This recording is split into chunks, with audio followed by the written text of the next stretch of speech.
பெருமை என்ற பாவத்தை குறித்து இன்றைக்கு நாம் பார்க்க போகின்றோம். இந்த பெருமை என்பதை ஆங்கிலத்திலே ப்ரைடு என்று அழைப்பார்கள். இந்த பெருமை நமக்கு இருக்கிறதா இல்லையா என்பதை இரண்டு வழிகளில் நாம் புரிந்து கொள்ளலாம். முதலாவது, பெட்டர் தேன் அதர்ஸ். மற்றவர்களை ஒப்பிட்டு பார்க்கும்போது நான் மேன்மையானவன், நான் திறமையுள்ளவன், நான் சிறந்தவன் என்ற சிந்தனை பெருமைக்குரிய சிந்தனை. இரண்டாவது, டெஸ்பைசிங் அதர்ஸ்.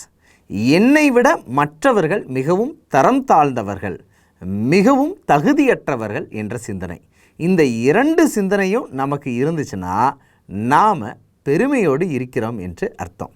இதனை புரிந்து கொள்வதற்கு வேதாகமத்திலிருந்து சில உதாரணத்தை நான் சொல்கிறேன். முதலாவது, நேபுகாத்நேச்சார் மாமன்னன்.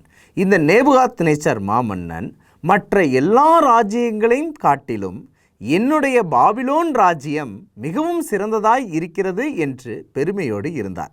இதைத்தான் வேதவசனமும் கூறுகின்றது.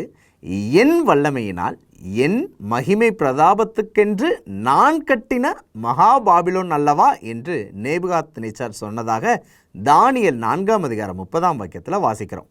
அப்போ மற்ற ராஜ்யங்களை விட தன் ராஜ்யம் மிகவும் சிறந்தது என்ற எண்ணம் அவருக்குள் இருந்தது. அதை பெருமை என்று பார்க்கின்றோம். இரண்டாவது உதாரணம், பரிசேயன்.